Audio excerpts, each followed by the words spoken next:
Hi, I'm Sara Hensley, and I wanted to share with you our 2014 proposed budget for the City of Austin Parks and Recreation Department. First thing I'd like to share with you is a department overview. We have a mission statement where our purpose is absolutely to provide, protect, and preserve a park system that promotes quality recreational and cultural and outdoor experiences for the Austin community. We've accomplished a lot this last year, and we have a lot to accomplish in the future. Just a few things to share with you is the development of the Mobile Roving Leader Program. Cemetery operations and maintenance and staffing. Our staff have taken over the maintenance and operation of the cemeteries and are doing a tremendous job. Increased preventative maintenance at our recreation centers. We were fortunate enough to get money to be able to deal with a lot of our infrastructure issues, particularly with our recreation centers and our senior centers over on the east side of Austin. It's important to note that the City of Austin Parks and Recreation Department has always done a tremendous job in the field and programming and services, golf, and we are at number 3 in the Citizen Satisfaction Survey for overall quality and satisfaction with the Parks and Recreation Services. It is important to note, though, at one point, a couple of years ago, we were number 1. So we have dropped just a little there and are working tirelessly to bring that back up. As you can see, we have grown. Our parks, we have 275 now. Our aquatic facilities are at 50, and that's including our spray pads. Playscapes, 172 across the city, our golf courses, and we have a wonderful renovation with the Morris Williams Golf Course of our clubhouse. Our museums, our arts, and our cultural facilities, and of course the recreation and senior centers there at 23. We have key performance data that each department does every year to look at how we're doing and compare from the previous year. We have adjusted our performance data just a little bit to make sure that we don't over-anticipate doing a good job, but that we continue to strive to do better. As we move on, I'd like to share with you our sources and uses of funds. It's important to know how the Parks and Recreation Department spends their money. And you can see with our revenue, we see a little bit of an increase in 2013 to 2014. And that area, you can see below the green and the blue where that money is coming in through program fees, golf fund. We've dropped a little bit in expense refunds, and that is because we're not paying out as much. That's primarily the cemeteries. And then grants. We anticipate there probably won't be as many grants available this next year for us to be able to apply, and so we've made sure to adjust that. It won't mean we won't keep trying to get more money in the terms of grants. When it looks at our uses, again, we have an area called Park Planning and Development. That's where our CIP dollars are, and we anticipate the use of that money in 2014 to go up. Primarily, you're going to see that as part of the 2012 bond, finishing up the 2006 year program and going into the 2012 bond program. We anticipate spending a little bit more money in community services. Support services is going to go down just a little bit, and then transferring out money to other areas and other services stays consistent. We have some revenue highlights, though, we want to share with you to make sure that there's an understanding that the cost of business is going up, and there are some adjustments we need to make when it comes to our services. We are looking at charging a non-resident fee for certain services where we have non-residents coming from other cities, and we want to make sure our residents in Austin are having the priority to be able to use our facilities. Municipal pools, you can see $4 for adults, $3 for juniors, $2 for seniors, and then children. That does not include, though, our neighborhood pools, which are always free, and our splash pads, which are free. Our facilities, we have rentals of facilities where we have packages and room rentals. We want to make sure that when someone comes in to use the facility for a private program, a party, a rental of an event, that they pay full cost recovery. And the reason that is they're taking away a space from the general public use that would be at no cost, and so we want to make sure those costs are fully recovered. We've also gone up a bit on our privately sponsored ticketed special events, making sure that those special events that are going into our parks, which once again are taking away time from the general public's use, that they are also paying their way. Municipal cemeteries, we anticipate some revenue increase, not a lot, but that will be a revenue highlight now that we're handling the money and we haven't contracted that part out. That's part of the whole services that's shifted over to the City of Austin Department instead of a contractor. And again, the golf fund. With the improvements in the renovation of the Morris Williams clubhouse, we anticipate and we're already seeing an increase in revenue.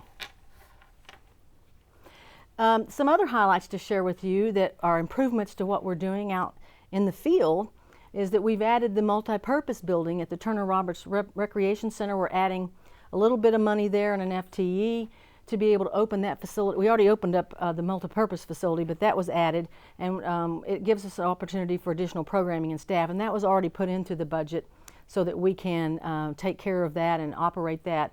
The other building is still being reconstructed and plans to be open sometime in the fall of this year. Gus Garcia Community Garden and Multi-Purpose Field we just completed this month, and we have a beautiful community garden. We have a wonderful multi-purpose use field that will be used by all sorts of sports users, youth, and we have a beautiful playground that we have will be opening up soon. We're also adding staff for the Northeast District Parks grounds because we're opened up the Colorado River Greenbelt, and we also have trails opening up Southern Walnut Creek and Northern Walnut Creek Trail. Northwest District Park grounds, that's the Northern Walnut Creek Trail. And then, of course, our cemetery management. As I've mentioned before, the department has taken over the responsibilities of management, maintenance, and sales of plots for the 5 city cemeteries. Now, we only have 2 really active cemeteries, but this requires us to sell those plots, and then we have to schedule the internments and the work that needs to be done. And of course, we're taking care of the grass and the facilities at that site, and that's an additional 20 full-time equivalents. And then the other thing that we're getting this year, which is helpful, is the adjustment to our utility electric service. That has been increasing, and they're helping us to balance that out at the tune of $1 million for Austin Energy rate adjustment. It's important to note that every year we have a lot of accomplishments, and certainly this is not the full list. Our department has been very busy, and I'm very proud of our staff who work diligently to provide great customer service and great services to our community. But what you see here are some CIP highlights that we're particularly proud of. The Conley Guerrero Senior Activity Center renovations has really improved not only the ability for uses, but accessibility, and our seniors and users are just thrilled to have that open and ready to go. The Gus Garcia District Park, those improvements that I mentioned earlier have really improved the quality of life for all the users, and that facility is just overwhelmed.